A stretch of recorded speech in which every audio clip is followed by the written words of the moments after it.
Praise lord. Praise the lord. प्रभूच्या नावाला धन्यवाद असो. देवाची महिमा करण्यासाठी आज आम्ही प्रभूच्या वचनामधून पाहणार आहोत. मत्ती सुसमाचार याचा 11वा अध्याय आणि 20 ते 24 वचन. या वचनांमधून आम्ही यामधून जो विषय आम्ही पाहणार आहोत तो आहे न बदललेली शहर, न बदललेले लोक किंवा मंडळी. मत्ती 11वा अध्याय 20 ते 24 वचन वाचूया. नंतर ज्या ज्या नगरामध्ये त्यांची पराक्रमाची बहुतेक कृत्ये घडली होती त्यांनी पश्चाताप केला नाही, म्हणून त्यांना तो असा दोष देऊ लागला, हे खोराजिना तुझी केवढी दुर्दशा होणार, हे बेतसैदा तुझी केवढी दुर्दशा होणार. कारण तुमच्यामध्ये जी पराक्रमाची कृत्य घडली ती सोर व सिदोन ह्यात घडली असती तर त्यांनी मागेच दोन पाठ व रात अंगावर घेऊन पश्चाताप केला असता.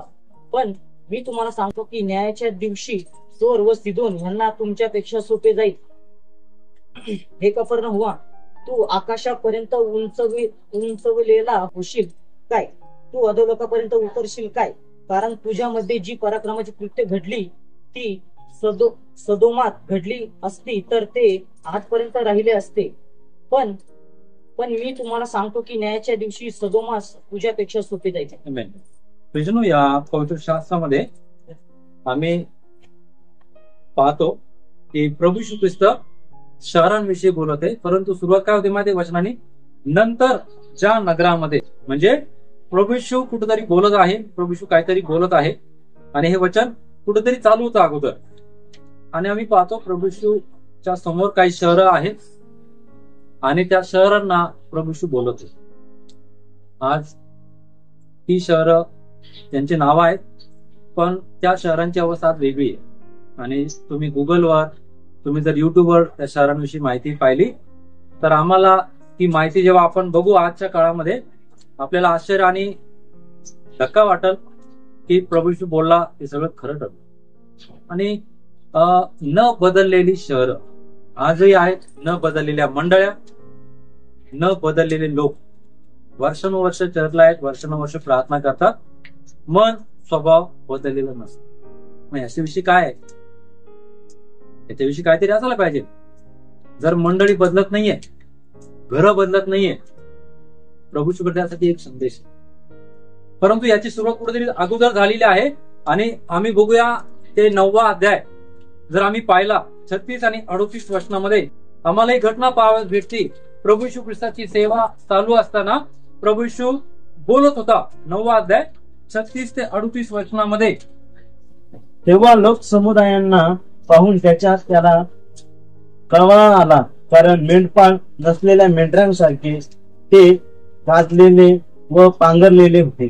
तेव्हा तो आपल्या शिष्यांना म्हणाला, पीक फार आहे खरे, पण कामकरी थोडे आहे. यास्तव पिकाच्या धन्याने आपल्या कापणीस कामकरी पाठवून द्यावेत म्हणून त्याची प्रार्थना करा.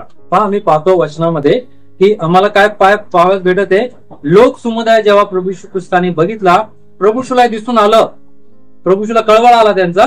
आणि वचन आम्हाला सांगतं मेंढपाळ नसलेल्या मेंढरासारखे ते होते. इथं मेंढपाळ होते, पण लोकांची जी अवस्था होती ना, त्यांना कोण असं वाटत होतं यांना कोणी मेंढपाळ नाहीये. पण वास्तविकतेमध्ये मेंढपाळ असून मेंढपाळ नसल्यासारखी ती अवस्था होती. ती यहुदी लोकांची अवस्था आहे. आज बहुतेक ख्रिस्ती लोकांची अवस्था अशी आहे जणू काय त्यांना पाळत नाहीये, त्यांना कोणी मंडळी नाहीये आणि त्यामुळे त्यांची दैन अवस्था झालेली आहे. दुसरी गोष्ट आम्ही पाहतो की प्रभू येशूने बघितलं ते गांजलेले आहेत, थकलेले आहेत, वैतागलेले आहेत आणि परिस्थिती पुढे कंटाळलेले लोक आहेत.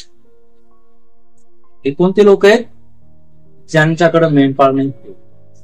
आणि आमच्या जीवनात जर अशा गोष्टी आहेत, आम्ही थकलेले आहेत, वैतागलेले आहेत, गांजलेले आहेत, तर आम्हाला हे दिसून येईल आमच्याकडे कोणी मेंढपाळ नाहीये, म्हणजे आमचं पुढारी पण करणारं कोणी नाहीये, आम्हाला चालवणारं कोणी नाही, असं ह्या घटनेमधून आम्हाला पाहायला भेटतं.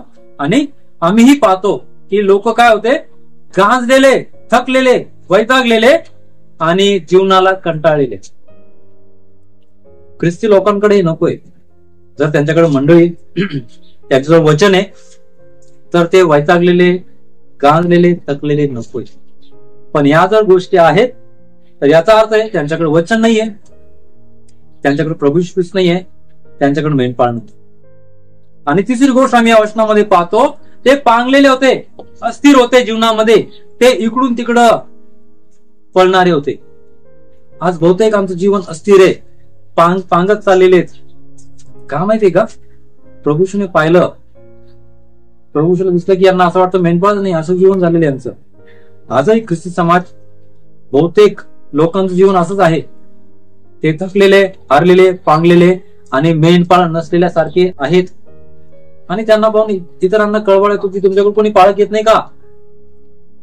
तुमची अशी अवस्था कस काय? तुम्ही चर्चला जात नाही का?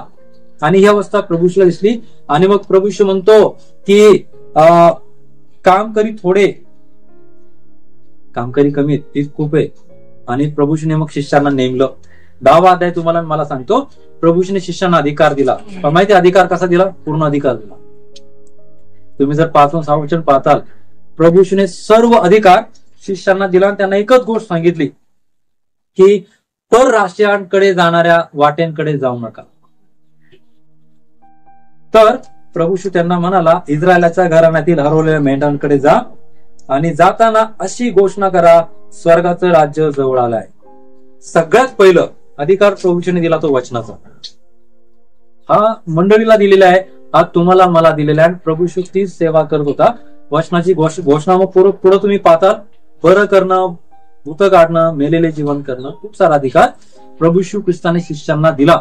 आणि प्रियजनो, आम्ही पाहतो जो प्रभू येशू ख्रिस्ताचा शिष्य होऊ पाहतो, ज्याला सेवा करायची आहे, प्रभू येशू ख्रिस्त त्याला सर्व अधिकार देतो, देणार नाहीये. इथं आम्ही वचनात पाहतो प्रभू येशूने त्यांना सर्व अधिकार दिले. आणि पहिला अधिकार, आम्ही त्याचे शिष्य या नात्याने तुमच्याकडे माझ्याकडे असायलाच पाहिजे. आम्ही घोषणा करणं त्याच्या वचनात, हे आपल्याकडे खूप महत्वाचं आहे. ही जर नाहीये, आम्ही मेलेला जीवन करणं व्यर्थ आहे, आम्ही भविष्यवाणी करणं व्यर्थ आहे, आम्ही आजारी लोक बरे करणं व्यर्थ आहे. जर आमच्याकडे वचनाची घोषणा नाहीये, तर कारण वचन तलवार आहे आणि ते जर आम्हाला सांगता येत नाही किंवा आमच्याकडे ते नाहीये, आमचे सगळे चमत्कार व्यर्थ आहे. आम्ही मांत्रिक जादूगाराच्या सारखे होऊ शकतो लोकांना, कारण आम्ही फक्त चमत्कार त्यांना दाखवत आहोत, पण जीवनाचं वचन नाही. हा अधिकार प्रभू येशू 10 मध्ये सांगतो आम्हाला. आणि जर आम्ही पाहतो 7व्या वचनात प्रभू येशू म्हणतो की जाताना घोषणा करा, स्वर्गाचं राज्य जवळ आले. म्हणजे वचन सांगा. पहिला अधिकार प्रभू येशू त्याच्या अनुयायांना, त्याच्यावर विश्वास ठेवणाऱ्यांना देतो की आपलं सगळ्यांचं कर्तव्य आहे आम्ही एकमेकांना घोषणा करणं सत्य वचनाची. आणि प्रभू येशूने या दिलेल्या अधिकारामध्ये जर 10वा अध्याय 14 आणि 15 वचनामध्ये जर आम्ही पाहतो, तर प्रभू येशू म्हणतो, जो कोणी तुमचं स्वागत करणार नाही व तुमची वचने ऐकणार नाही. प्रियजनो, तुमच्याकडे माझ्याकडे एक अलौकिक अधिकार आहे आणि तो आहे वचन. प्रभू येशू म्हणतो तुमची वचने ऐकणार नाहीत. तिथं कॉमा आलेला आहे. प्रभू येशू थांबलेला आहे तिथं. शिष्यांकडे जर दैवी अधिकार कोणता पाहिजे, ते प्रभूचं वचन.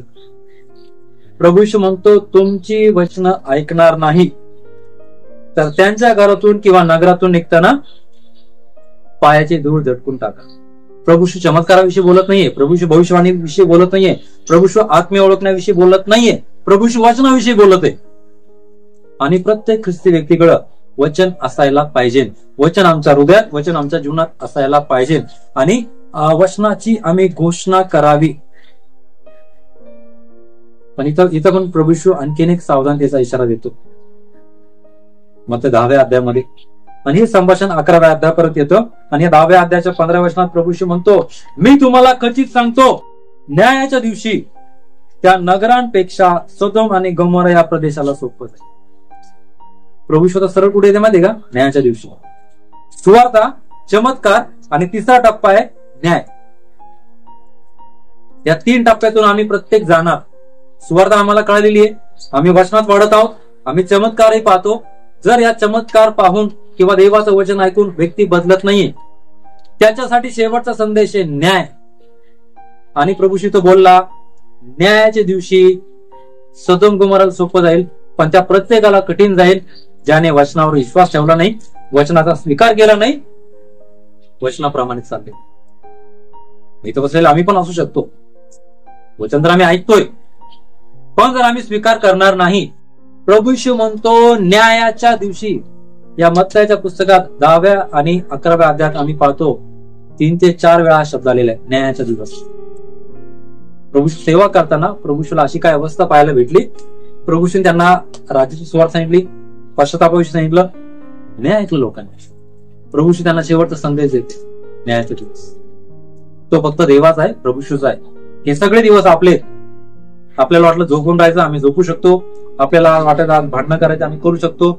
आम्हाला वाटलं आम्ही खेळावं, खेळू शकतो.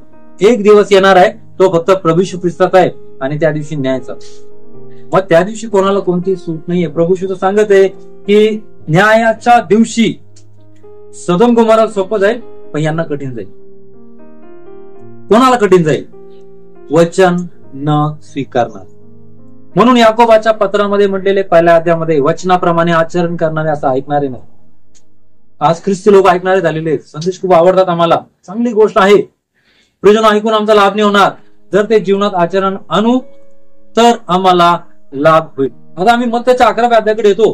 20 ते 24 वचनामध्ये आम्ही 20वं वचन आम्हाला सांगतं, ज्या ज्या नगरांमध्ये प्रभू येशू ख्रिस्ताने पराक्रमाची कृत्ये केली, त्या नगरांना पश्चाताप केला नाही आणि प्रभू येशू ख्रिस्त त्यांना दोष देतोय. कोणत्या नगरांना? ज्या नगरांमध्ये चिन्ह, चमत्कार, महत्कृत्य घडलेली आहे, त्या नगरांना प्रभू येशू दोष देत आहे, कारण त्यांनी पश्चाताप केला नाही. आणि प्रियजनो, आपल्या जीवनात चमत्कार का होतात? याचं एकमेव कारण, आम्ही आहोत त्या विचारसरणीतून बदलून देवासोबत चालण्यासाठी. आणि आपल्या प्रत्येकाच्या जीवनामध्ये 10 तरी चमत्कार झालेले, किमान कमीत कमी 10 तरी चमत्कार झालेले. ते चमत्कार आम्हाला काय सांगायचे माहिती का? आमचं जीवन प्रभूसोबत पाहिजे, आम्ही त्याच्या वचनात पाहिजे, आम्ही त्याच्या वचनासोबत पुढे जायला पाहिजे, आम्ही त्याच्या वचनानुसार वागायला पाहिजे. कदाचित आम्ही पराक्रम पण पाहिले. पराक्रम म्हणजे प्रार्थनेने काहीतरी चमत्कार घडलेला आम्ही पाहिलेला आहे. जे डॉक्टरांकडून नाही होऊ शकत, ते प्रार्थनेने घडलेले. मग आम्ही कोणासोबत पाहिजे? आम्ही या शहरांसोबत पाहिजे तर आम्ही प्रभू सोबत पाहिजे. आज आम्ही कोणासोबत आहोत? आम्हाला याचा विचार करणे. जर आजही आम्ही या शहरांसोबत आहोत, तर हा संदेश त्या प्रत्येकासाठी आहे जो प्रभू सोबत नाहीये. आणि या वचनामध्ये प्रभू 3 वेळा एकच संदेश देतो, आणि इथं आम्ही पाहतो की त्यांनी पश्चाताप केला नाही, म्हणून प्रभू त्यांना दोष देऊ लागला. चमत्कार आमच्या जीवनामध्ये घडतात आमचं परिवर्तन करण्यासाठी, आम्ही प्रभूचा अनुभव घेण्यासाठी, आम्ही आपला विश्वास त्याच्यावर ठेवण्यासाठी, त्याला आपलं शरणस्थान करण्यासाठी.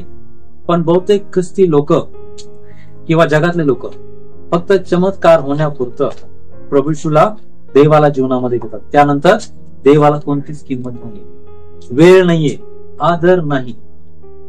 मग त्यांच्यासाठी पण हा संदेश आहे. आणि प्रभूच्या सेवेमध्ये 3 शहरं खूप प्रमुख होती, कारण या 3 शहरांमध्ये प्रभूने खूप सेवा केली. पण या शहरातल्या लोकांनी प्रभूला प्रतिसाद नाही दिला. ऐकलं सगळ्यांनी, आम्ही वचनातून पुरावे पाहणार आहोत. सगळ्यांनी ऐकलं, पण माहितीये प्रभू सोबत कोणीच नाही चालणार. आम्ही पण ऐकतो, कधी कधी आम्हाला संदेश खूप आवडतात, आमच्या मनाला स्पर्श करतात, देवाचा आत्मा आमच्याशी बोलतो, पण कृती करायची वेळ असते ना, आम्हाला नाही जमत चालाय. मग हा संदेश आमच्यासाठी, आम्हाला जर फक्त ऐकायला आवडतं. आणि आम्ही काय पाहतो? पराक्रमाची महत्कृत्य घडली, वेगवेगळे चमत्कार त्या शहरांमध्ये घडली. जी मांत्रिक जादूगाराशिवाय कोणाला येत नाही, ती चमत्कार तिथं घडली, तरी लोक बदलले नाही. हे कशाविषयी दाखवते माहिती? न बदललेली मन, न बदललेली लोक, न बदललेली मंडळी आणि न बदललेलं शहर. आम्हाला विचार करण्यास काय मी न बदललेला व्यक्ती आहे का? बदललेला आहे, खूप आनंदाची गोष्ट आहे, कारण आम्हाला पुढे जायचं आता प्रभू सोबत. नाहीतर आज आम्हाला बदलावाची संधी, कारण प्रभू त्यासाठी चाललेला आहे की आम्ही आपलं पापमय जीवन सोडून प्रभू सोबत चालण्यासाठी आम्हाला बदलायची संधी आज. आणि प्रियजनो, या वचनामध्ये आम्ही पाहतो की पराक्रम आम्हाला कशाविषयी सांगतो? अशक्य ते शक्य करणार. प्रभूने अशक्य ते शक्य करून दाखवलं. जे कोणाला करता येत नाही ते प्रभूशूने त्याच्या चमत्काराद्वारे पराक्रमाद्वारे करून दाखवलं. मानवी विचारा पलीकडे कार्य प्रभूशूने केलं आणि प्रभू येशू ख्रिस्त हाच तारण करणारा, पापातून सोडविणारा आहे हे पराक्रम दाखवतो. पण लोकांनी काय केलं?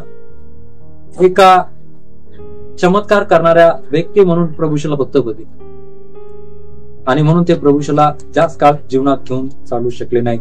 आणि ही अशी नगर आहेत, ही अशी शहर आहेत, अशी लोक आहेत की त्यांनी, अशी माणसं आहेत की ज्यांनी महान चमत्कार बघितले, देवाची महान कृपा पाहिली. कधी आम्ही पाहिली असेल.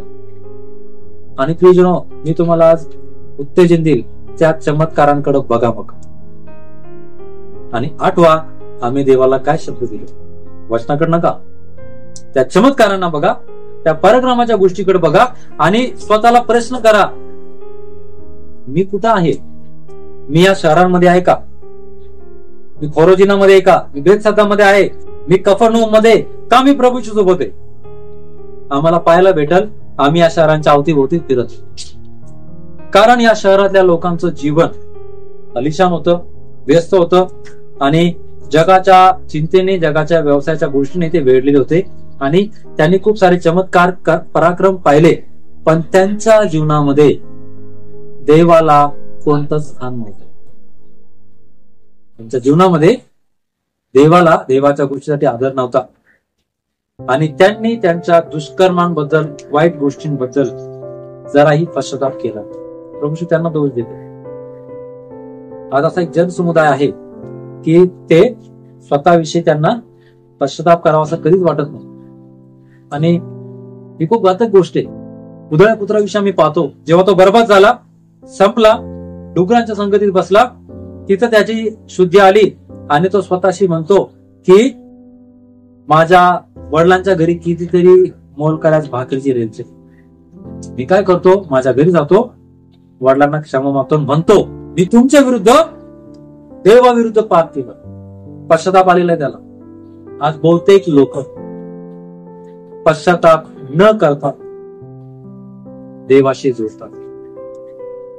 आणि यहुदाच्या पत्रात 3ऱ्या वचनात दिलेले, ते चोरून आतमध्ये शिरले. प्रगटीकरणाच्या अगोदरचं पत्र यहुदाचं 1च अध्याय, त्याच्या 3ऱ्या वचनामध्ये दिलेले, ते चोरून आतमध्ये शिरले. आज जर आम्ही पाहतो, अमेरिकेमध्ये अनेक भारतीय लोकांना घरी हाकलण्यात आलं. त्याचं खरं कारण काय माहितीये का? ते चोरीच्या मार्गाने अमेरिकेत त्यांनी प्रवेश केला. जेव्हा अमेरिकेच्या राष्ट्रपतीला कळालं, त्यांना ते सहन नाही केलं.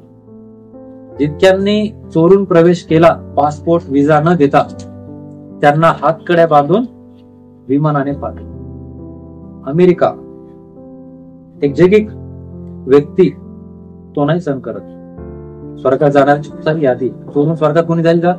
पण मग ते 22 मध्ये आम्ही पाहतो, लग्नाचा पोशाख न घातलेला तो गेला, राजा तिथं आला, तो म्हणतो मित्रा, लग्नाचा पोशाख न घालता तू इथं कसा आला?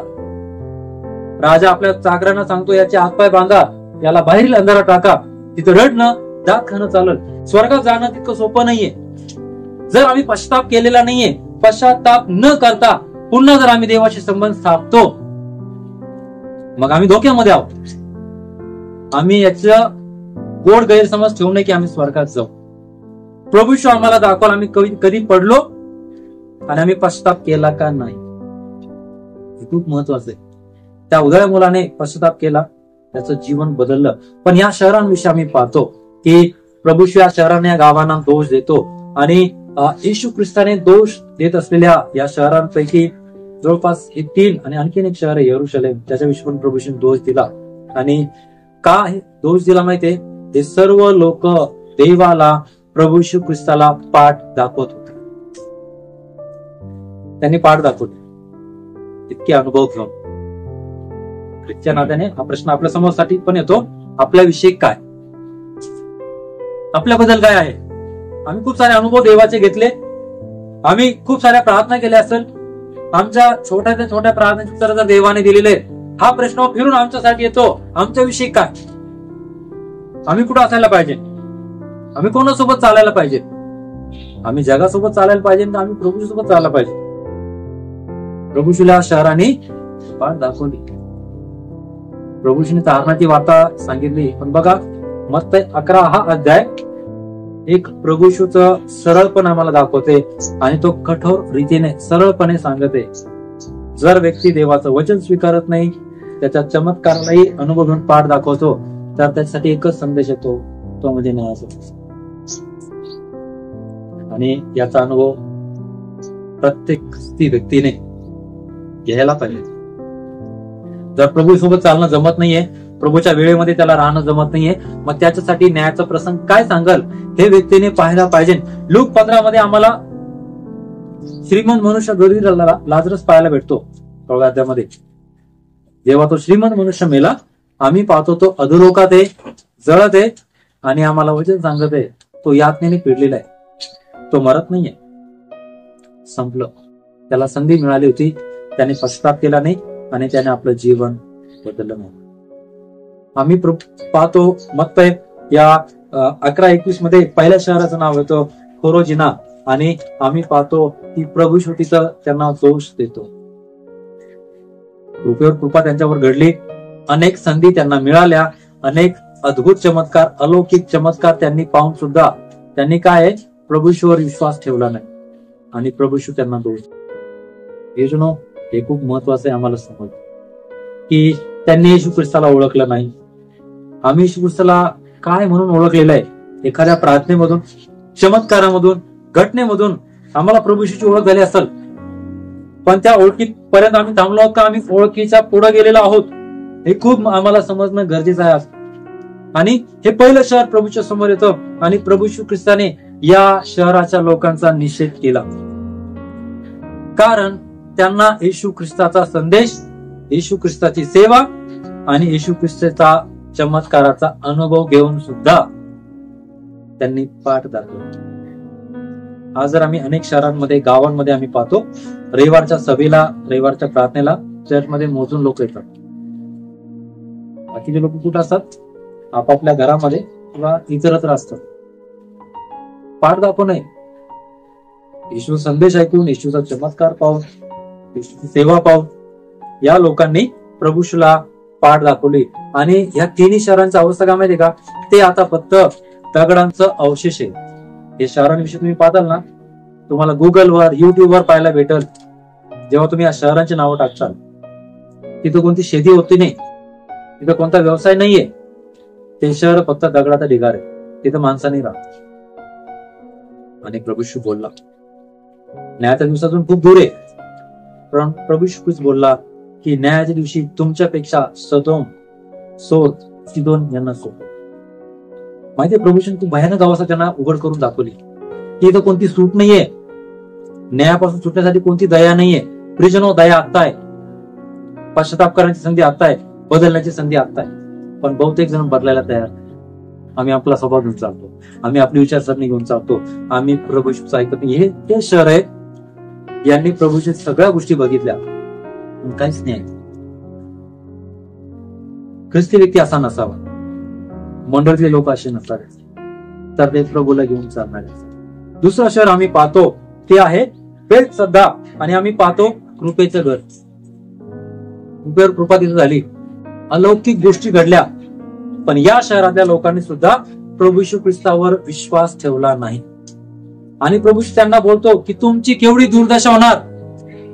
प्रभूचं चित्र पाहिलं त्यांचं, आता हे वाचणं मुश्किल आहे का? यांनी जीवनाचा संदेश, तारणाची वार्ता ऐकूनही त्यांनी पाठ दाखवली.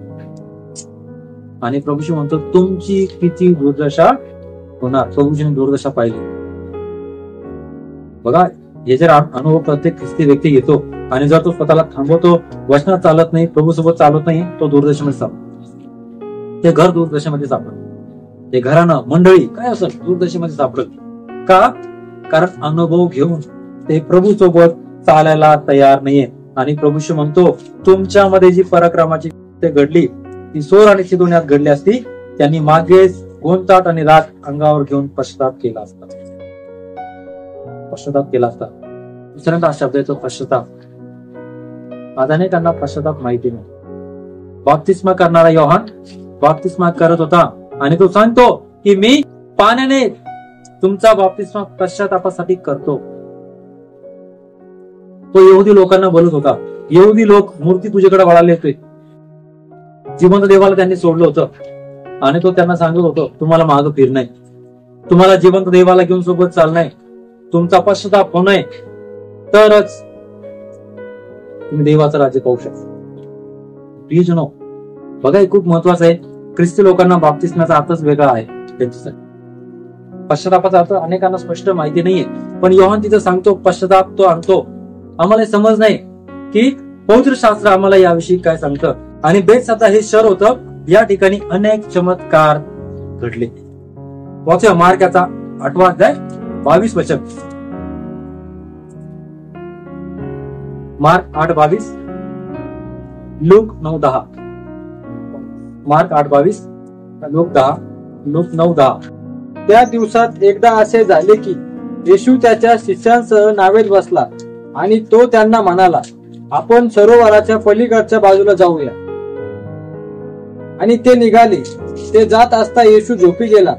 सरोवरावरून तुफान वादळी वारे सुरू झाले व नावेत पाणी जाऊ लागले. मार्क अति धोका. 8. मग ते बेतसदा येथे आले तेव्हा लोकांनी त्याच्याकडे एक आंधळा आणले व आपण त्याला स्पर्श करावा अशी त्याला विनंती केली. तेव्हा त्याने त्या आंधळ्याचा हात धरून त्याला गावाबाहेर नेले आणि त्याच्या डोळ्यावर थुंकून व त्याच्यावर हात ठेवून त्याला विचारले, तुला काही दिसते काय? तेव्हा वर पाहून म्हणाला, मला माणसे दिसत आहेत असे वाटते, कारण ती मला झाडांसारखी दिसत आहेत, तरी पण ती चालत आहेत. आम्ही जर वचनामध्ये पाहतो, प्रभू येशू कुठे आहे? बेतसदा शहरामध्ये. आणि लोकांनी एका आंधळ्याला प्रभू येशू ख्रिस्ताकडे आणला आणि त्यांची इच्छा होती की येशूने त्याला स्पर्श करावा, त्याला बरं करावं. ते प्रभू येशूची परीक्षा घ्यायला आले. पण प्रभू येशूने काय केलं माहितीये का?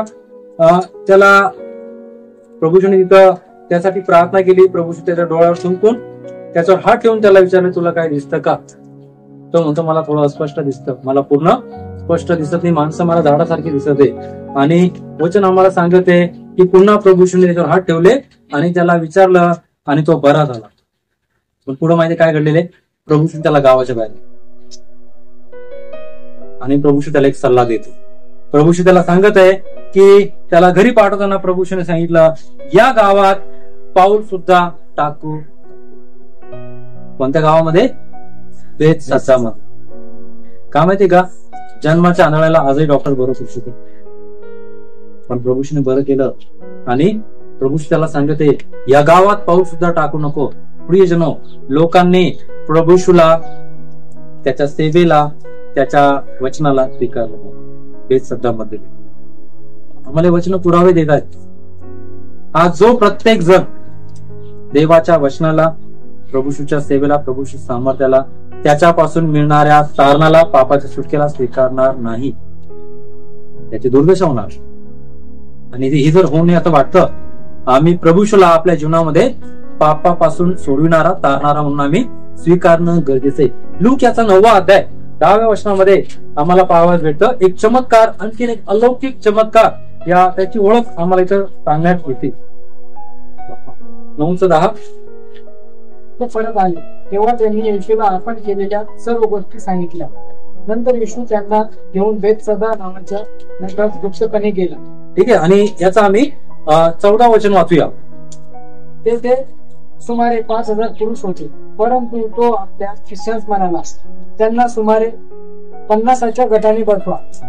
त्यांनी तसे केले व सर्वांना खाली बसविले. आम्ही वचनामध्ये पाहतो, हा कुठे चमत्कार झाला? 5,000 लोकांना भाकरी खाऊ घालण्याचा चमत्कार बेतसदा शहरामध्ये. 5,000 पुरुष आहेत, 5,000 स्त्री आहेत, प्रत्येकाचे 2-2 लेकर जर आम्ही धरले, 20,000 लोकांनी फक्त 5 भाकरीत जेवले. अलौकिक चमत्कार येशू ख्रिस्ताने कुठे केला? बेतसदामध्ये केला. पण लोकांनी प्रभू येशूचे सामर्थ्य नाही ओळखलं. हे असं कसं काय? एका लहान मुलाच्या हातात 5 भाकरी होत्या आणि आम्हाला मिळाल्या त्या, आणि त्या आम्ही खाल्ल्या. 5,000 जेवणारे पुरुष होते. आम्हाला वचन काय सांगते? हा अलौकिक चमत्कार पाहून सुद्धा लोकांची मन बदलली नाही. आला तो आला. बहुतेक ख्रिस्ती लोक हे न बदललेल्या भूमिकेमध्येच आहेत. ते दुसऱ्यांनी बदलावं या विचारामध्ये चालतात. आणि इथं आम्ही काय पाहतो, लोकांचा देवावर आणि प्रभू येशू ख्रिस्तावर विश्वास नव्हता. चमत्कार पुरता त्यांनी विश्वास ठेवला आणि त्यांनी बघितलं. आणि प्रभू येशू म्हणतो, तुमची किती दुर्दशा, तुमची किती वाईट हाल होती. प्रभू येशू त्यांना न्यायाचा संदेश देते. आता त्यांना न्यायाविषयी सांगते की तुमचे किती हाल होतील. आणि प्रभू येशू ख्रिस्त या अशा शहरांसाठी खूप शोककारक शब्द बोलत होता की तुमचे काय हाल होतील, तुमची केवढी दुर्दशा होतील. आणि ह्या शहरातील लोक कठीण हृदयाचे होते. तुझ्या देवाच्या वचनाप्रती आम्ही सौम्य हृदयाचे आहोत का कठीण हृदयाचे आहोत? कोणत्या हृदयाचे आहोत आम्ही? सौम्य हृदयाचे नाही. मग आम्ही बेत करायच्या, कारण वचन ऐकणं आवडतं आम्हाला ऐकायला, पण लागू करायला नाही आवडत. आम्ही धोक्यामध्ये आहोत. आम्ही बेतसादामध्ये जाऊन बसलेलो आहोत. आम्ही मोराजिनामध्ये आलेलो आहोत. प्रभूशी जी इच्छा नाही आम्ही तिथं असावं, कारण प्रभूशीने आपल्यासाठी पण चमत्कार केले आणि याचा अनुभव आम्ही पण घेतो. आणि हे स्वाभाविक वृत्तीचे लोक होते की त्यांना परमेश्वराचं सामर्थ्य नको होतं, त्यांना जग लागत होतं. आणि आजही लोक याच रीतीने धावत आहेत, याच रीतीने वेगाने पळत आहेत. जगाची माध्यमं लागत आहेत, प्रभू येशू ख्रिस्त लागत नाहीये. आणि ते प्रत्येक लोक मग बेसदाचे लोक आहेत, कफरनहूमचे आहेत, कोरोजिनाचे, कारण त्यांना प्रभू येशू लागत. आणि हे खूप शोककारक गोष्ट आहे. आम्ही प्रभू येशूचा जर अनुभव घेतलेला आहे ना, आणि जरा आजही घेत आहोत, आम्ही प्रभू सोबत पुढे चालायला पाहिजे. जगासोबत चालायला नाही पाहिजे. जगासोबत चालल तो संपून जाईल. आणि आम्ही पाहतो सदोम गोमोराचं उदाहरण दिलं. एक धार्मिक स्त्री, लोटाची पत्नी निघाली, तिने पुढे नाही पाहिलं, तिने मागं बघितलं, संपलं, थांबलं जीवन. आम्ही जर प्रभूशीकडे पाहणं थांबू, आमचं आत्मिक जीवन थांबून जाईल आणि आमचं जीवन खराब होईल. का माहिती का? आम्ही त्याच्या वचनाकडे पाहत नाहीये, आम्ही त्याच्या संदेशाकडे पाहत नाहीये, त्याच्या चमत्कारांमुळे आम्ही परिवर्तित होत नाहीये, तर आमचं जीवन थांबून जाईल आणि ते संपून जाईल. आणि प्रभू येशू म्हणतो, न्यायाच्या दिवशी सूर आणि सिदोनला सोपं जाईल. ही परराष्ट्रीय शहर होती वास्तविकतेमध्ये. आणि असं का येशू ख्रिस्त बोलला माहितीये? ते पश्चाताप करायला तयार झाले असते, पण त्यांना संधी नाही मिळाली. आज ख्रिस्ती लोक संधीवर संधी मागतात. आणि अनेक जण आपल्या जैविक गोष्टी पूर्ण करण्यासाठी प्रार्थना करतात. देवा फक्त मला एवढा महिने करू दे, मग मी इथून पुढे तुझी सेवा करतो. अनेक जण. आणि का माहितीये का? थोड्याशा लाभासाठी काय विनंती करतात? प्रभू फक्त मला एवढा आठवडा दे, मी पाप करायला लागलो, मला एक संधी दे, मी आता बदलल. प्रभूची संधी देत नाही प्रियजनो. असं अनेकांचं मी प्रार्थना ऐकलेल्या आहेत. मला भेटतात, पास्टर आम्ही चुकलोय, एवढंच महिना, कारण आम्हाला कमाईचं साधन आहे आणि मग आम्ही सगळं सोडून देऊ. प्रियजनो, प्रभूशी म्हणत आहे, तुमच्यापेक्षा सोर आणि सिदोनला सोपं जाईल. प्रभूशी नाही सहन करणार. त्याच्याविषयी आम्ही काय करत आहोत? अनादर करत आहोत. त्याचं स्थान आम्ही दुसऱ्या माध्यमांना देत आहोत. कामाला, पैशाला, जगाच्या माध्यमांना, जगाच्या व्यर्थ गोष्टींना जर आम्ही देतोय, आम्हाला नाही भेटणार. आम्ही का करावं? असे अनेक जण आहेत की त्यांचा स्वभाव वर्षानुवर्ष तसाच आहे, ते बदललेले नाहीयेत. प्रार्थना करतात देवाकडे अशी की प्रभू मी चुकतोय, या गोष्टी मी करतोय. मी माझ्या सेवेत बघितलं, एका गावामध्ये मी जेव्हा प्रार्थनेला जातो, तिथलचे अंकल मलाही म्हणतात की, आणि पास्टरला, देवालाही म्हणतात, पास्टर मी थोडं चुकलोय, मला आता जाऊ द्या, मला जायचंय. कशासाठी जायचंय? वाजवायला जायचंय. मग मी कमवून आणल. कोणतं वाजवणं? लग्नाचं नाही, वाढदिवसाचं नाही, आखाडाचा महिना आहे, मग मला काय करू द्या, कारण करावं लागतं. प्रभूशी नाही सहन करणार. प्रभू सुख नाही. किती शहर आहे, त्यांनी अनुभव घेतला, त्यांना सत्य माहिती आहे, त्यांना संदेश माहिती आहे, सगळं माहिती आहे, पण ते नाकारत आहे. प्रियजनो, आम्हाला तर सत्य माहित आहे, आम्ही सत्यासोबत चालावं. आम्ही जर आपल्या गरजा पूर्ण करण्यासाठी आम्ही देवाला दुय्यम स्थान देतो, ही खूप घातक गोष्ट आहे, कारण तो कोणती सूट नाहीये. आम्हाला कोणती पळवाट नाहीये की प्रभू येशू आमच्यावर दया करत. इथं आम्हाला सांगण्यात आलेले या जर गोष्टी त्यांच्यासोबत घडल्या असत्या, त्यांनी पश्चाताप केला असता, गोंधळ नेसला असतं आणि त्यांनी बदलले असते. बदलाच्या भूमिकेत आम्ही यायला पाहिजे. ही खूप मोठी शहर होती प्रभूच्या काळामध्ये. प्रभूने खूप मोठी सेवा या ठिकाणी केली, पण माहितीये कोणीच येशू सोबत नव्हतं. तिसरं शहर खुद्द प्रभू येशू ख्रिस्ताचं होतं, कफरनहूम. प्रभू त्याच शहराचा होता, नाही दिला प्रभू येशूला प्रतिसाद. आम्ही किती टक्क्यामध्ये प्रतिसाद देत आहोत आम्ही असं विचार करूया. आम्ही काय प्रतिसाद देतो? आम्हाला खाली वेळ आहे, आम्ही सगळीकडे जायला तयार आहे, पण जर आम्ही व्यस्त आहे आम्ही क्षमा मागतोय. पण खाली वेळ आहे, आम्ही जागा कोपऱ्यात दूर जायला तयार आहे, पण जर आम्ही व्यस्त आहे सॉरी म्हणतो, पास्टर मला आज प्रार्थना जमणार नाही, हे सगळ्यांचं आहे ना. मग आम्ही कोणाला स्थान देतो? दुय्यम पास्टरला नाही करत, प्रभू येशूला. आम्ही कुठं आहोत मग? आम्ही त्याच्या कफरनहूम मध्ये आलो, पण तो आम्हाला भेटणार नाही. त्याचे चमत्कार आम्हाला भेटतील, पण तो आम्हाला नाही भेट. आम्ही बरे होऊ, फक्त शरीर बरं होईल, पण मन आमचं आजारी असत. का माहितीये का? ही जी माध्यम आमच्या डोळ्यासमोर आहेत ती आम्हाला प्रभू येशूकडे येऊ देत नाही. त्याच्या स्वतःच्या शहरामध्ये तो आला, कफरनहूम मध्ये, आणि या शहरामध्ये महान चमत्कार घडले.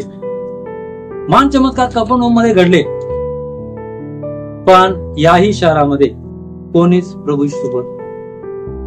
सदोम गोमोराचा नाश का झाला माहिती का? अब्राम म्हणतो किमान 10 लोक असतील तरी देवा तू नाश करशील का? परमेश्वर म्हणतो मला 10 जरी भेटले ना मी नाही करणार नाश. पण येशू ख्रिस्ताच्या काळात ही 3 शहरं आम्ही पाहतो की येशू ख्रिस्ताने आपला अनमोल वेळ सगळं काही त्यांच्यावर खर्च केलं.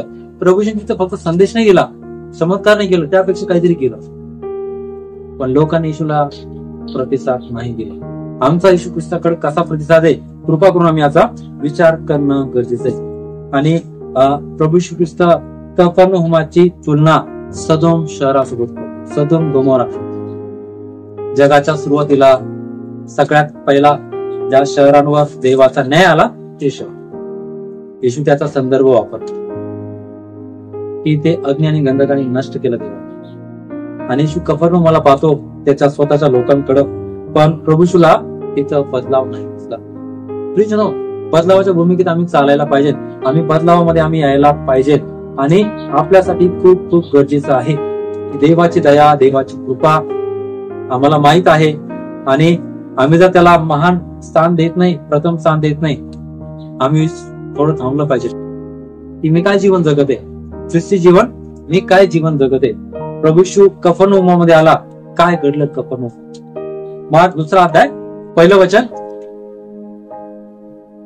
मार्क 2:1.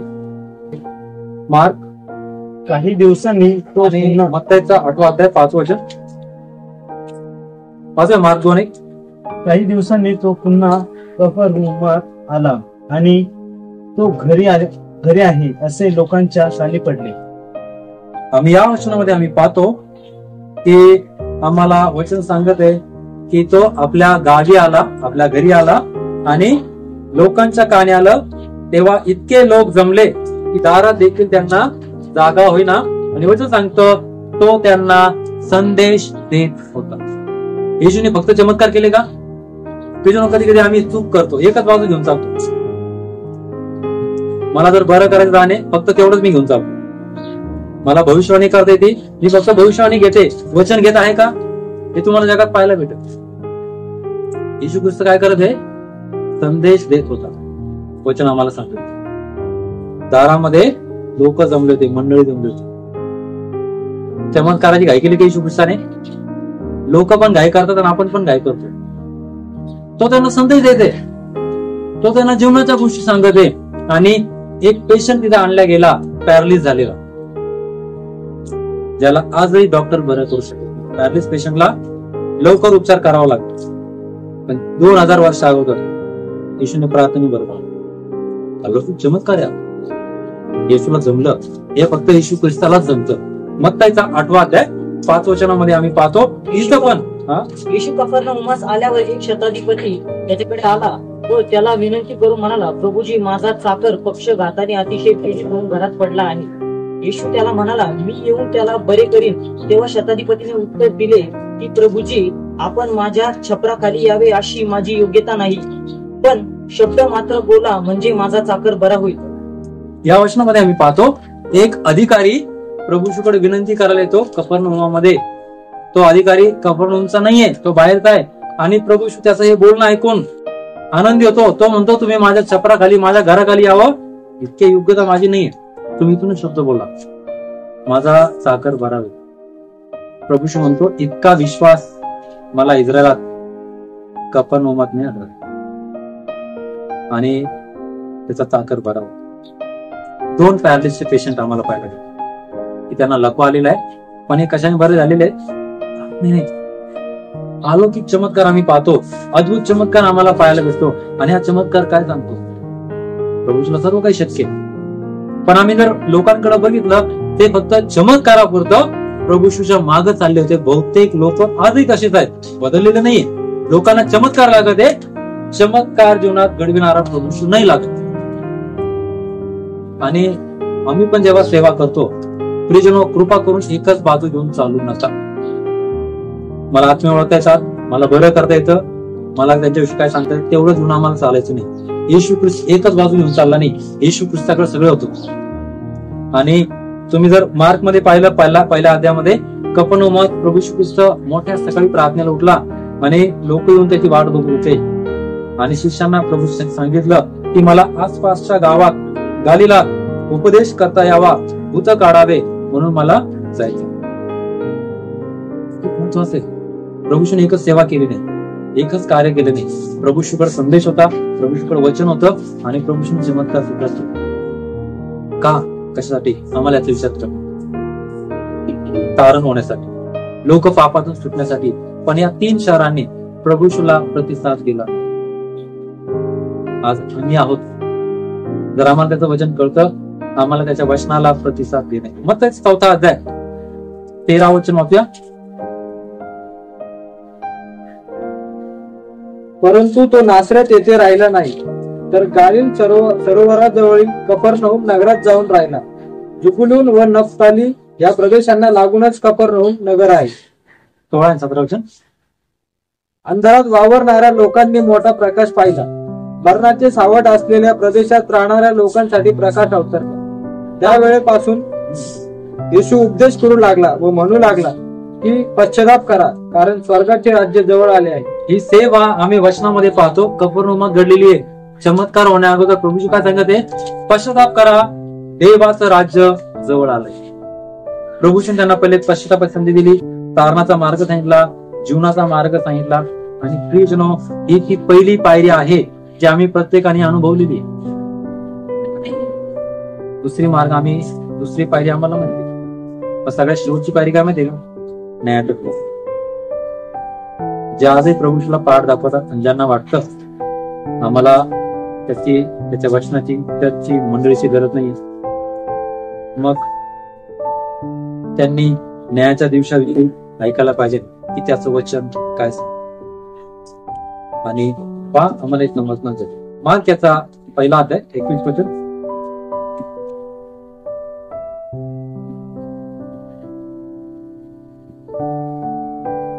लूक 4:21. Mark 1:21, look 4:21. येशू व त्याचे शिष्य कफरनहूमास गेले. लगेच येणाऱ्या शब्दात दिवशी येशू सभास्थानात गेला आणि लोकांना त्याने शिकविले. वचन आम्ही पाहतो, येशू ख्रिस्ताने त्यांना शिकवलं. आम्ही दुसरीकडे पाहतो, त्याने संदेश दिला. मार्क 2 मध्ये आम्ही पाहतो त्याने संदेश दिला. आणि मार्क 1:21 मध्ये आम्ही काय पाहतो? प्रभू येशू ख्रिस्त लोकांना शिक्षण देत होता. खूप चांगली गोष्ट आहे. प्रभू येशू ख्रिस्ताने लोकांना प्रौढ केलं. प्रभू येशू ख्रिस्ताने लोकांना पुढे आणलं. प्रभू येशू ख्रिस्ताने लोकांना पुढे नेलं. आणि ही खूप चांगली गोष्ट आहे. प्रभू येशू ख्रिस्तान त्यांना शिकवू लागला, त्यांना शिक्षण देत होता. आणि त्याच्या शिकवणीवरून ते टक्क झाले. आणि माहितीये, एक वाद सुरू झाला. अनेक लोक म्हणतात हा भूताच्या साह्याने चमत्कार, हा देवाच्या साह्याने करतो. हे कोण बोलत होते? ज्ञानी लोक बोलत होते. त्यांनी नाकार, त्यांनी आणि प्रभू शुद्ध तुम्हाला मला शिकवतो, त्याचे संदेश तुमच्या माझ्या जीवनात त्यांची शिकवण प्रभू ख्रिस्ताची आम्हाला पुढे चालण्यासाठी आहे. ही जर घेऊन आम्ही चालत नाही, आम्ही कुठे थांबलो आहोत, प्लीज जनो स्वतःला सावध करा. स्वतःला आम्हाला सांगणं आहे, मी कुठं आलेलो आहे, परोजिना बेत सध्या कफरनहूमत आलेलो आहे. मला त्याचा चमत्कार दिसत आहे, मला त्याचा संदेश कळत आहे, मला त्याचं शिक्षण कळत आहे. पण जर आम्ही पुढचं पाऊल टाकणार नाही, मग आम्हाला स्वतःला वाटत नाही. जर आम्ही नुसतं ऐकतोय आणि बदलावची भूमिका नाही, धोका आपला आहे, नुसतं आपलेच देश, आणि या धोक्यातून आम्ही स्वतःला बाहेर काढणार. लूक याचा 4 अध्याय 31 वचन. तो गालिलातील कफरनहूम जागी खाली आला, तो शब्बात दिवशी त्या शिक्षण देत असतो. इथं आम्ही काय पाहतो, पुन्हा आम्ही पाहतो प्रभू येशू ख्रिस्त शिक्षण देत होता आणि लोक प्रभू येशू ख्रिस्ताच्या शिक्षणावरून थक्क झाले. प्रभूने त्यांना शिकवलं, पण मग फक्त आम्हाला चमत्कार नाही करायचे, आम्हाला फक्त भविष्यवाणी नाही करायची, आम्हाला लोकांना शिकवायचं.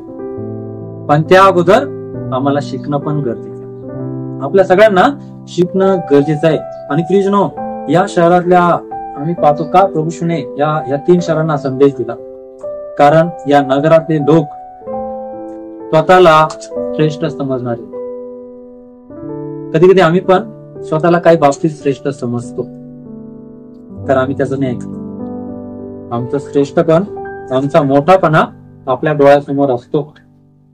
मला खूप चांगला संदेश सांगता येतो, मला प्रगटीकरण आहेत, मला लोकांविषयी कळतं. हा श्रेष्ठपणा, ही स्वधार्मिकता घेऊन आम्ही जगतो. आणि या 3 शहरातल्या लोकांची समस्या होती, आणि ही शहर बर्बाद होण्याचं कारण त्यांच्या गर्वामुळे त्यांचा नाश. गर्व वचन सांगतं, परमेश्वर गर्वांचा विरोध करतो, पण तो दीनांवर.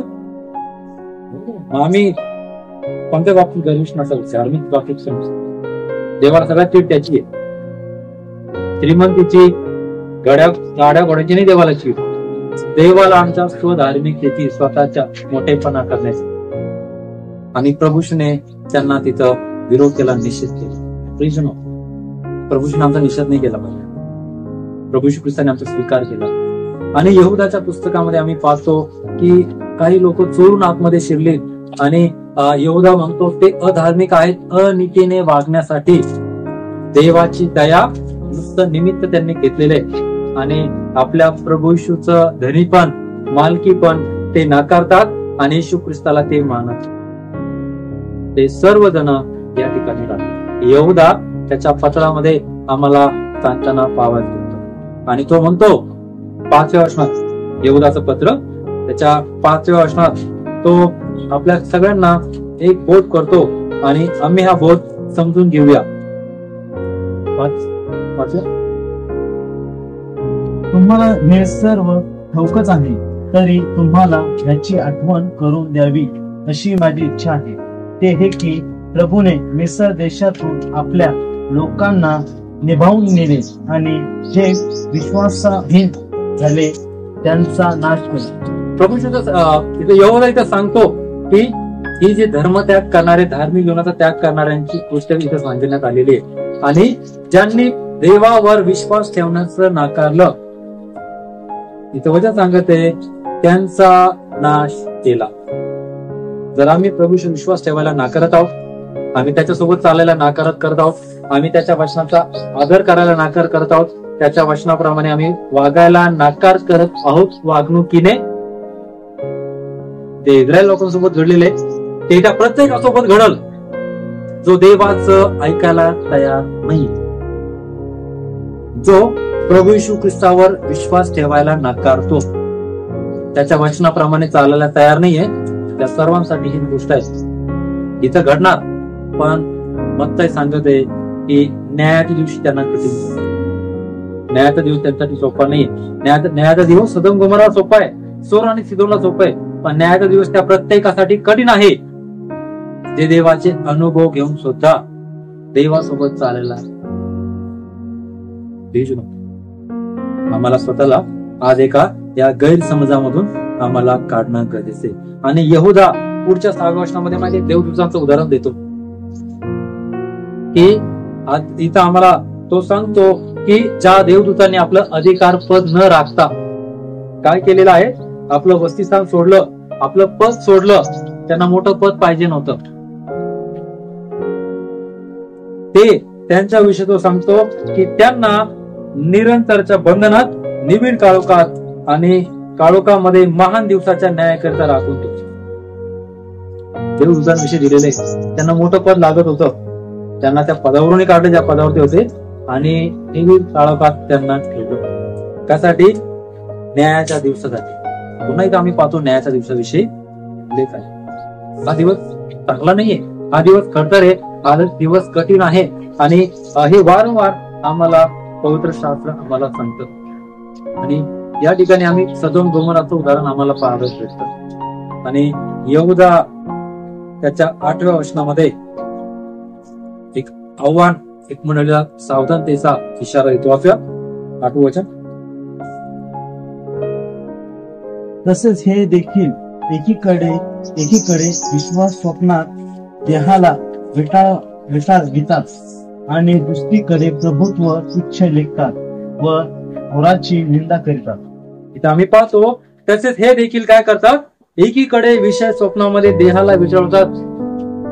आम्ही वेगवेगळे विषय डोक्यामध्ये असतात, वेगवेगळ्या गोष्टी आम्ही करतो, आणि इथं आम्ही पाहतो की देवाचं, प्रभू श्री ख्रिस्ताचं प्रभुत्व नाकारतो, आणि त्यांनी नाकारतो. आज बहुतेक लोक प्रभू श्रीला त्याच्या जीवनामध्ये किंमत, आदर, स्थान, त्याच्या वचनाला, जर आपल्या जीवनामध्ये त्याच्या वचनाला खरंच आदर आहे, हे कशावरून दिसेल माहितीये का? आपल्या वागणुकीत. आम्ही त्याचं वचन वाचतो, एवढं पुरेसं नाहीये. जर खरंच आम्ही त्याच्या वचनावर त्याच्यावर प्रेम करतो, तर आमच्या वागणुकीमधून, आपल्या व्यवहारामधून हे पुढे येतं की आम्ही त्याच्यावर किती प्रेम करतो, प्रभू श्री ख्रिस्तावर कोणती प्रेम करतो. या 3 शहरांबद्दल काय माहितीये का? ही वचनं वाचताना 20 ते 24 वचन सार्वकालिक जीवनाची इथे कोणतीच शक्यता नाही.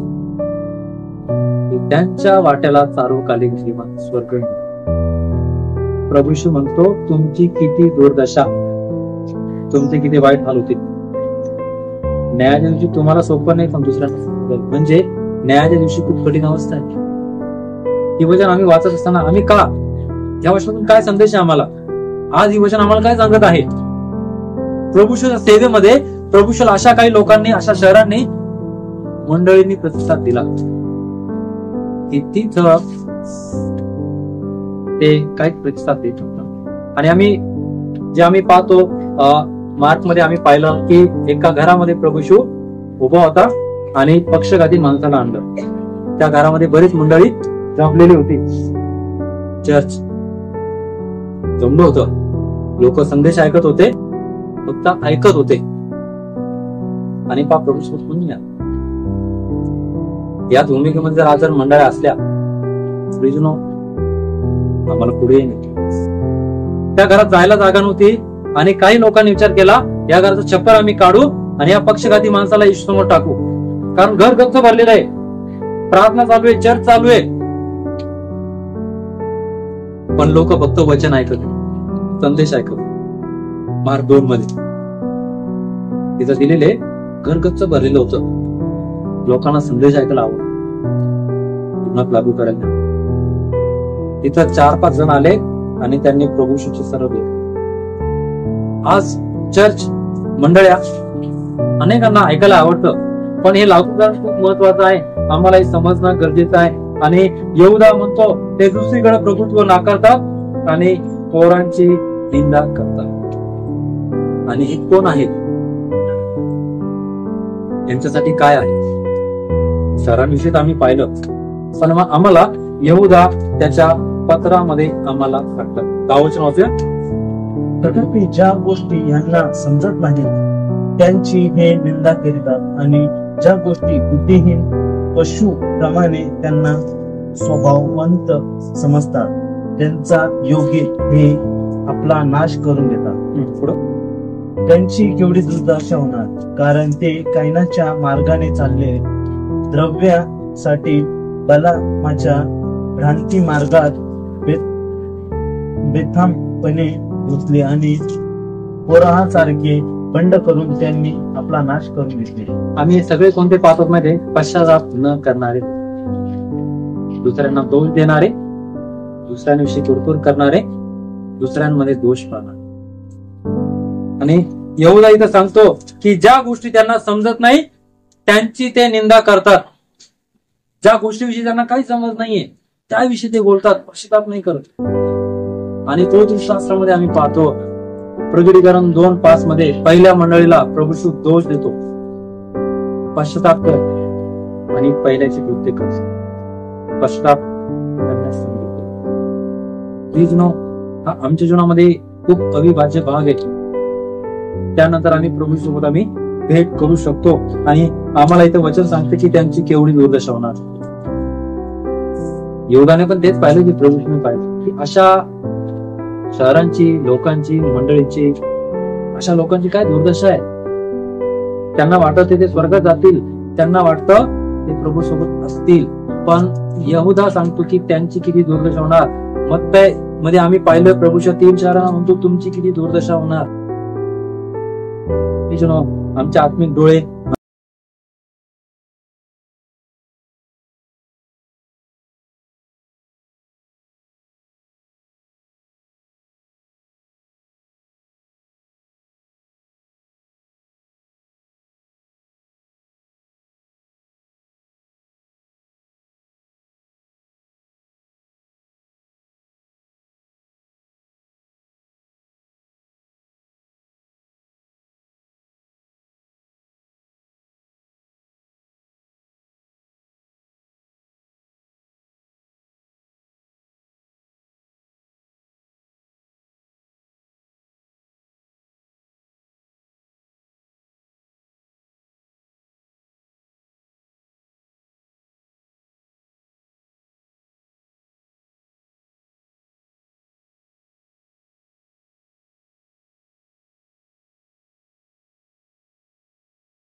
रक्त निघालं, दवाखान्यात न्यावं लागलं.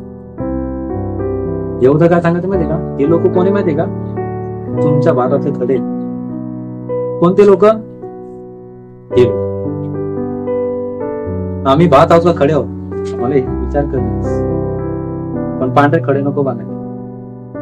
आणि माझ्या मित्राला खूप वाईट वाटलं, त्याने क्षमा मागितली. ते म्हणे तुमचा काय दोष याच्यात, तुम्ही थोडी खडे टाकले.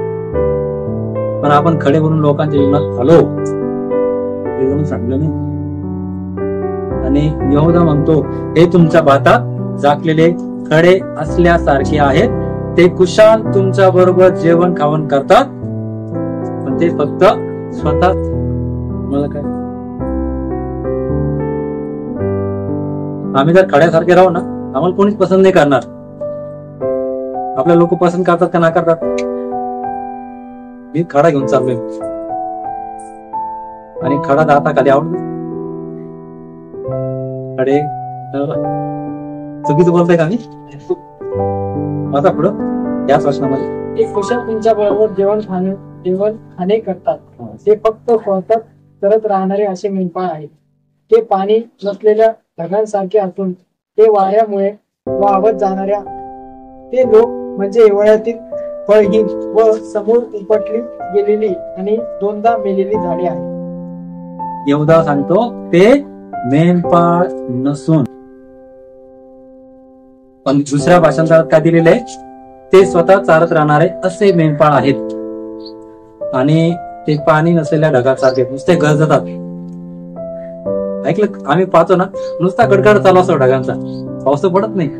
या काळामध्ये घडतं, गरजणं खूप असतं. अलंकारिक भाषा वापरली यहोदाने. आणि तो सांगतो की यहोदा खूप कठीण शब्द वापरतो की 2दा मेलेली समूळ उपटलेली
तिचं जीवन झालं डुकरांसोबत.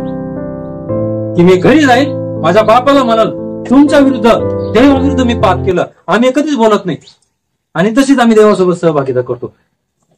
आम्ही जीवन झालेलो नाही आत्मिकतेने.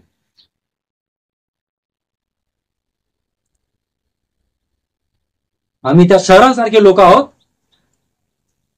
जे दूरदशेमध्ये पडलेले आहेत, दूरदशेपासून स्वतःला उठवायला तयार नाही. आम्हाला हे माहित नाही न्याय किती भयंकर होईल.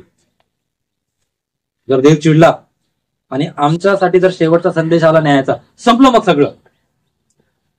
प्रिजनो, प्रभू त्यांना बोलून चुकला की न्यायाच्या दिवशी तुम्हाला खूप कठीण जाईल. आम्हाला कळतं पण आम्ही वळत नाही, आम्ही चालायला तयार नाहीये. का माहितीये का? आमच्या डोळ्यासमोर स्वधार्मिकतेचं, स्वतःच्या धार्मिकतेचं भूत असतं. शास्त्री पुरुषी देत होते. प्रभू त्यांना बोलला, तुम्ही स्वतः आज जात नाही, दुसऱ्यांना जाऊ देत नाही. तुमच्याकडे जीवनाच्या किल्ल्या आहेत, सार्वकालिक जीवनाच्या किल्ल्या आहेत. तुम्ही आज जात नाही आणि जाणाऱ्यांना जाऊ देत. असं जर कोणी जगत आहे प्रियजनो, सावध होण्यात भल्या. नाही तर होरोजिना, बेतसदा आणि कफरनहूमच्या नंतर आमचं नाव लागेल. प्रभू येशूने यरूशलेमेला पण दोष दिला. यरूशलेमे, यरूशलेमे, संदेश त्यांचा घात करणारे, तुझ्याकडे पाठवणाऱ्यांना दगडमार करणाऱ्याने. मी तुला कितीतरी एकवट करायची इच्छा केली, पण तुमची इच्छा. आम्ही शब्दाने मारामाऱ्या करतो, आमचे शब्द हृदयात घुसतात, आमचे शब्द मारून टाकतात. आम्ही विचार नाही करत आणि पुन्हा आम्ही स्वतःला धार्मिक त्याच्या स्थानावर येऊन उभा करतो. येशूने दोष दिला, हे पण एक शहर आहे. का येशू ख्रिस्ताने इतका त्याचा अनमोल वेळ शहरांवर खर्च केला आणि या शहराने येशूला काहीच प्रतिसाद दिला नाही? इथं चर्चेस होते, प्रार्थना होत्या, घरांमध्ये प्रार्थना चालू होत्या, नाही दिला येशूला प्रतिसाद. आम्ही पण तेच करतोय. मग जर आम्ही नुसते वचन ऐकतोय आणि आम्हाला आवडतात पण जर आम्ही लागू करत नाही ना, आम्ही विचार करत नाही. शाळेचे लेकरं शिक्षक वर्षात शेवटी सांगतात किंवा मध्ये मध्ये सांगतात आई वडिलांना, तुमचा मुलगा अभ्यास करत नाही, लिहित नाही. आम्ही त्याला पुढच्या वर्षी वर्गात नाही टाकू शकत, काढावं लागेल. बायबल कॉलेजला असंच असतं. जर एखादा विद्यार्थी शिक्षणात कच्चा आहे, त्याला बायबल कॉलेजचे शिक्षक लोक पुढच्या वर्षी न येण्याचं पत्र पाठवतात. तू पुढच्या वर्षी तुम्ही यायचं नाही, स्वर्गात आम्हाला जायचंय. आणि प्रभू येशूची शिक्षा, त्याचं शिक्षण, त्याचा संदेश जर आम्ही नाकारतोय, आम्ही कोणत्या भरोशावर स्वतःला स्वर्गाकडे आम्ही घेऊन चाललोय? आम्ही आता विचार केला पाहिजे. तो आम्हाला पापापासून सोडू इच्छितो, पण आम्ही आहोत की आम्ही धार्मिकतेचं, स्वतःच्या मोठेपणाचा आम्ही पाप घेऊन बसलेलो आहे. आणि यहूदा म्हणतो, ते दोनदा मेलेली समूळ उपटलेली झाडे असे आहेत. हे ख्रिस्ती लोकांबद्दल लिहिलेलं नाहीये, हे त्या लोकांबद्दल लिहिलेले ज्यांच्या जीवनात देवाला, प्रभू येशू ख्रिस्ताला, त्याच्या संदेशाला आणि त्याच्या शिक्षणाला किंमत नाही. त्यांच्याविषयी प्रभू येशू ख्रिस्त बोलतो. वाचूया ते वचन काय सांगतो? ते लज्जा रूपी तेच दाखविणाऱ्या समुद्राच्या वेळा लाटा भ्रमण करणारे तारे असे आहेत. त्यांच्यासाठी निविड काळोख सर्व काळ राखून ठेवलेला आहे. आम्ही पाहतो यहूदा खूप सावध करते. एकच अध्याय लिहिला यहूदाने. जर आम्ही पाहतो ना, पण तुम्हाला सांगू, यहूदा न्यायाविषयी सगळ्या गोष्टीविषयी सावध करत होतो. देवाचं वचन आज आमच्या घरांमध्ये आमच्या जवळ आहे. आम्ही हृदयात जपलं पाहिजे, ते घेऊन आम्ही चाललो पाहिजे. अनेकांना आपल्याला अंधकारातून काढणे, अनेक जण अंधकारात बसलेले, पण कधी ते आपल्याकडे पाहून मत्तई 9 प्रमाणे वाटतं, हे मेंढपाळ नसलेल्या मेंढरासारखे, यांना चांगलंच पाळत नाहीये म्हणून यांची हालत. हे असं दिसते आज ख्रिस्ती लोकांची. पण इथं आम्ही काय पाहतो? ते भ्रमण करणारे तारे असे आणि निबिड काळ व सर्व काळ त्यांच्यासाठी राखून ठेवले. पश्चाताप न केलेली शहर, मंडळी आणि लोक आहेत. जर आम्ही वरवर पश्चाताप करतो, प्रयोजनो स्वतःला सावध करा. खोट्या भ्रमातून आम्ही स्वतःला काढणं गरजेचं आहे आणि आम्हाला स्वतःला शुद्धीवर आणणं गरजेचं आहे. आम्हाला हे समजणं गरजेचं. 16 वचन काय म्हणतात? हे लोक कुरकुर करणारे व दोष दाखविणारे आहेत. ते आपल्या वासनाप्रमाणे चालणारे आणि आपल्या तोंडाने बढाया मारणारे लोक आहेत. ते आपल्या फायद्यासाठी इतरांना तोंड पूजेपणा करतात. पहा, आम्ही कधी कधी ना पवित्र शास्त्र शांतपणे वाचायला पाहिजे आणि वेगवेगळ्या भाषांतरात वाचायला पाहिजे. का माहिती प्रियजनो, कधी कधी आम्ही पण कुरकुर करतो. कधी कधी एखाद्या गोष्टी बद्दल आम्ही दोष देत राहतो आणि आपल्याच इच्छेप्रमाणे चालतो. यहूदा त्याला म्हणतो आपल्या वासनाप्रमाणे चालणे म्हणजे आपल्या इच्छाप्रमाणे चालणारे लोक. आणि जर त्याप्रमाणे होत नाही आम्ही चिडून जातो. आणि यहूदा म्हणतो हे तोंडाने बढाई मारणारे लोक आहेत, ते आपल्या फायद्यासाठी इतरांच्या पुढं पुढं करतात. कधी कधी वचन आम्हाला खूप सरळ देतात. प्रभूशी खूप सरळ होतात आणि असं या 3 शहरांना ना प्रभूशीने सरळ संदेश सांगितला. न्यायाच्या दिवशी खूप कठीण जाईल तुम्हाला, आम्हाला समज नाही. जो तारण करणारा येशू ख्रिस्त आहे, ज्याच्याकडे तारणाची वार्ता आहे, जो पश्चातापात संदेश सांगत आहे, तोच येशू ख्रिस्त न्यायाविषयी पण सावध करत आहे. आणि तो न्याय खूप खडतर आहे, खूप कठीण आहे आणि त्या न्यायाचा सामोरा करण्याचं कोणाची क्षमता नाही आणि कोणी तो न्याय सामना करू शकत नाही. 19 वर्षा करतो आम्ही. असे लोक फूट पाडतात. ते त्यांच्या मूळ स्वभावाप्रमाणे चालतात. त्यांना आत्मा नाही. आता यहूदा आता वेगळंच सगळीकरण देते. काय सांगत आहे? हे लोक फूट पाडतात, ते त्यांच्या मूळ स्वभावाप्रमाणे चालतात, आत्म्याच्या प्रेरणेने चालत नाही. यहूदा काय सांगत आहे? त्यांना देवाचा आत्मा. गलतीकाराच्या पत्रात पौल म्हणतो मी ख्रिस्तासोबत वधस्तंभी गेलेला आहे. आतापासून मी जगत नाही तर माझ्या ठाई ख्रिस्त.